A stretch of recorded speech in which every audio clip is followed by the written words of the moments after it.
حج بدل کیا ہے اور حج بدل زندہ لوگوں کے لیے کرنا چاہیے یا مردہ لوگوں کے لیے بھی، جو لوگ ہمارے فیملی کے گزر چکے ہیں ان کے لیے بھی کیا جا سکتا ہے، یا یہ کہ کسی کو کروا دیا جائے اپنی جگہ؟ مطلب اس کی کئی طرح کے میرے ذہن میں کوشچنز آتے ہیں.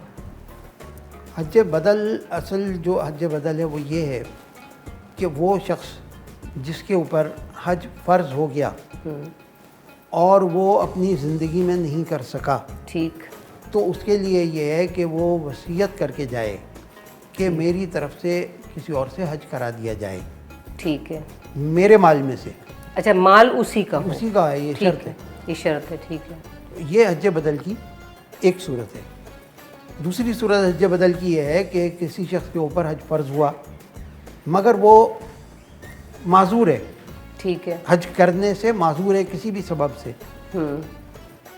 اور وہ عذر اس کا آخر زندگی تک اس کا برقرار رہتا ہے، تو وہ حج بدل کرا سکتا ہے، کسی اور کو مقرر کر دے اور اس کو مال دے، ٹھیک، اسی کے پیسے سے، اسی کے پیسے سے حج ہو، ٹھیک، تو یہ حج بدل ہو گیا. ٹھیک ہے.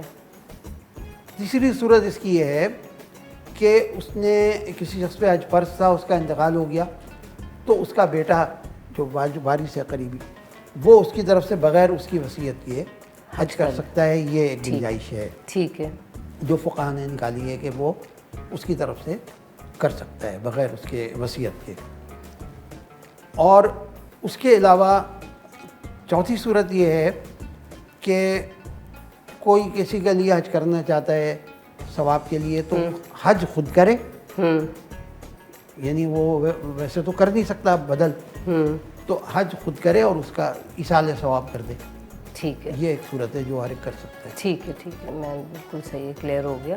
اچھا، وقوف عرفہ، اس کے بارے میں تھوڑا سا آپ بتائیں، کیونکہ ظاہر ہے کہ جو لوگ حج کرتے ہیں ان کے لیے یہ ساری چیزیں بہت امپورٹنٹ ہیں. یہ وقوف عرفہ جو ہے یہ حج کا رکن اعظم ہے.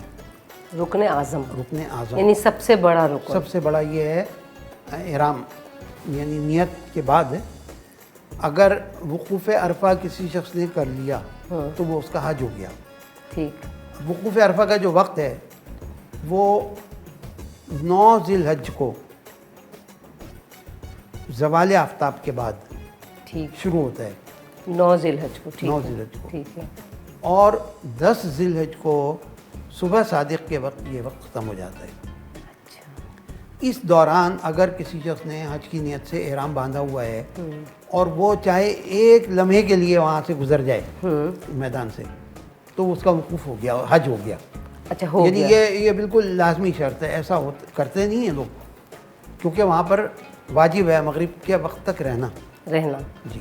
اچھا، مزدلفہ جو جگہ ہے وہاں پہ کہتے ہیں کہ نماز مغرب اور نماز عشاء ساتھ پڑھی جاتی ہے، تو اس کے لیے کیا آپ بتانا چاہیں گے کہ کیوں؟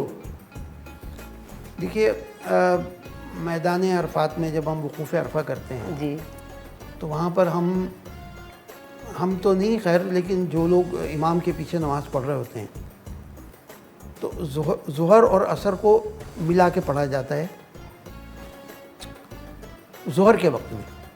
ظہر اور ٹھیک ہے، ظہر کے ٹائم پہ عصر کو ملا لیتے ہیں. ہاں، ظہر عصر کی نماز جو پڑھی جاتی ہے وہ ظہر کے وقت میں پڑھی جاتی ہے. اچھا، ٹھیک پہلے ہے، ظہر اور اس کے ساتھ فوراً پھر عصر. عصر کی نماز پڑھی جاتی ٹھیک ہے. ہے، یہ باجماعت ہوتی ہے، ٹھیک ہے. اور اس کے لیے کچھ شرائط بھی ہیں. یہ جو مزدلفہ میں جو نمازیں جمع کی جاتی ہیں مغرب کی اور عشاء کی، جی، اس کے لیے یہ شرط ہے کہ وہ عشاء کے وقت میں پڑھی جائیں گی. اچھا، مطلب ظہر کا جو ہے وہ عصر ظہر کے ٹائم پہ ملائی جاتی ہے، پہلی اور مغرب اور عشاء جو ہے عشاء کے ٹائم پہ عشاء ملائی کے وقت میں. ٹھیک اور ہے. اس کے لیے جماعت کی شرط بھی نہیں ہے. اچھا، جماعت کی شرط نہیں ہے، ٹھیک ہے. اگر تنہا بھی پڑھے گا تو جمع کرے گا دونوں نمازوں کو. اچھا، اچھا، بالکل ٹھیک ہے. اچھا، مدینے میں 40 نمازیں پڑھنے کے لیے آپ کیا ہمارے ناظرین کو بتانا چاہیں گے، اس کی اہمیت کیا ہے؟ یہ ایک حدیث کی بنیاد پر ایسا کہا جاتا ہے کہ جس شخص نے میری مسجد میں 40 نمازیں باجماعت پڑھی نفاق سے بری ہے وہ. اچھا. اگرچہ وہ حدیث ضعیف ہے لیکن فضیلت کے لیے اس پر عمل کیا جانا چاہیے، اور ہمارے ہاں اس کا اہتمام کیا جاتا ہے۔ اکثر لوگ جو ہیں غالب اکثریت میں وہ اس بات کو پریفر کرتے ہیں کہ مدینہ منورہ میں مسجد نبوی کے اندر 40 نماز 8 دن تک 40 نمازیں پوری کر لیں وہ بعد وہ ایک یہ بھی وجہ ہوتی ہے نا کہ جب آپ ریگولر پڑھ رہے ہوتے ہیں جماعت کے ساتھ تو آپ کی ایک عادت سی بن جاتی ہے اور آپ اس کو اپنی ہیبٹ بنا کے آگے بھی کنٹینیو کرتے ہیں۔ یہ ایک ہے، ایک ہوتا ہے، یہ ایک افادیت ہے اس کی۔ افادیت ہے اس کی۔ اچھا، دوسری چیز یہ کہ حج اکبر کے بارے میں، حج اکبر جو یہ کیا ہے، حج اکبر کے بارے میں تھوڑا سا آپ حج اکبر جو ہے یہ حج ہے تو حج، لیکن اکبر، حج اکبر کیوں کہتے ہیں اسے؟ حج اکبر اسے اس لیے کہتے ہیں کہ عمرے کو حج اصغر کہا جاتا ہے، حج اصغر، اچھا ٹھیک ہے، اور حج کو حج اکبر کہا جاتا ہے اسی مناسبت سے۔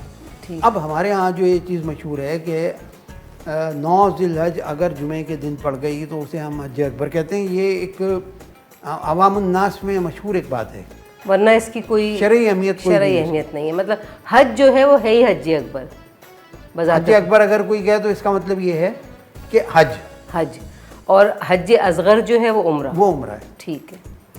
اچھا، اب ظاہر ہے کہ حج کمپلیٹ ہوتا ہے، اس کے سارے ارکان ہوتے ہیں، اس کے بعد پھر لوگ اپنے بال منڈواتے ہیں، تو اس میں کیا یہ شرط ہے کہ پورے بال اتروا دیے جائیں یا آپ اپنے سر پہ جگہ جگہ سے تھوڑے تھوڑے بال کٹوا سکتے نہیں، قصر ہوتا ہے، 1 انگل کے برابر جو ہے پورے سر کے بال جو ہیں وہ، چوتھائی سر کا بھی ہے، چوتھائی سر کے 1 انگل کے برابر قصر دیے جائیں بال، ہیں؟ اچھا، وہ قصر کہلاتا ہے۔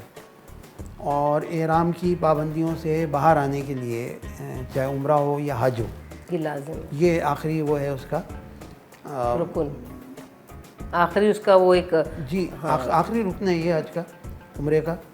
اور حلق جو ہے اس کی فضیلت بہت زیادہ ہے، یعنی پورے سر کے بال گنجے ہو جانا، یہ ٹھیک ہے۔ اچھا، تو اب اس کے بعد پھر آخری جو ہے وہ قربانی پہ ہم آ جاتے ہیں، کیونکہ ظاہر حج اب کمپلیٹ ہو گیا تو اس کے بعد قربانی، تو وہ پھر ہم عید الاضحیٰ پہ جب بات کریں گے تو قربانی ہم حج کی قربانی کی بھی اسی میں بات کر لیں گے۔ اچھا، طواف وداع کے بارے میں آپ مجھے تھوڑا سا بتائیں ہمارے ناظرین کو کہ طواف وداع کیا ہے؟ طواف وداع جو ہے یہ حج مکمل ہونے کے بعد، جب مکمل ہو جائے تو اس کے بعد ہمارے لیے یعنی آفاقی جو ہیں ان کے لیے یہ واجب ہے طواف وداع کرنا۔ اور حج کب مکمل ہوتا ہے؟ حج اس وقت مکمل ہوتا ہے جب طواف زیارت کر لیں۔ اچھا، طواف زیارت کے بغیر حج تو ہو جاتا ہے لیکن ایک پابندی جو ہے وہ ختم نہیں ہوتی، وہ برقرار رہتی ہے، اچھا، وہ میاں بیوی کے تعلق کی پابندی ہے، ٹھیک ہے، اور اس کا کوئی بدل بھی نہیں ہے۔ اگر کوئی شخص طواف زیارت کیے بغیر آ گیا تو اس کے اوپر یہ پابندی رہے گی۔ طواف زیارت جو ہے یہ حج کا رکن ہے، حج کا رکن ہے، لیکن اس کی بہت امپورٹنس ہے۔ حلق کرانے کے بعد ہاں، ساری پابندیاں ختم ہو جاتی ہیں، ایک پابندی اس وقت تک برقرار رہتی ہے جب تک طواف زیارت نہ کر لیں۔ اچھا، اگر کوئی طواف زیارت کیے بغیر آ گیا تو اس سے ساقط نہیں ہوگا، اسے کرنا پڑے گا، چاہے اگلے سال جا کے کرے، اس وقت تک اس کی وہ پابندیاں رہیں گی، اس وقت یہ پابندی برقرار رہے گی۔ یہ تو بہت بہت ہی باریکی والی بات ہے جو کہ لوگ میرے خیال میں شاید نہیں پتہ ہو لوگوں کو۔ اور طواف زیارت وہ ہے کہ اس کے ساتھ طواف کے بعد اگر احرام آپ نے کھول دیا ہے، چادریں وغیرہ اتار دی ہیں اور عام لباس میں ہیں، تو طواف زیارت کے اندر رمل بھی کیا جائے گا۔ یہ واحد طواف ہے جس میں بغیر احرام کے رمل کیا جاتا ہے۔ رمل کہتے ہیں اکڑ کے چلنے۔ اچھا، شیطان کو کنکریاں مارنے کا بھی تو ایک تھا کہ وہ کب وہ شیطان کو کنکری ماری جاتی ہے، کیوں ماری جاتی ہے؟ اچھا، شیطان کو کنکری جو ماری جاتی ہے اس کے لیے میں نے جتنا پڑھا، جو میری ریسرچ ہے اس میں یہی ہے کہ وہ حضرت ابراہیم علیہ السلام کو ورغلانے کے لیے اور اس کے لیے آتا تھا تو اس کو پتھر مار کے یا کنکری مار کے بھگاتے تھے۔ یہ صحیح ہے، یہ حقیقت ہے؟ جی، یہ جو رمی جمار کہلاتی ہے یہ بھی واجب ہے۔ واجب ہے، اچھا، مینا میں قیام کرنا ہے 3 دن، ٹھیک، اور وہی 3 دن جو ہے وہ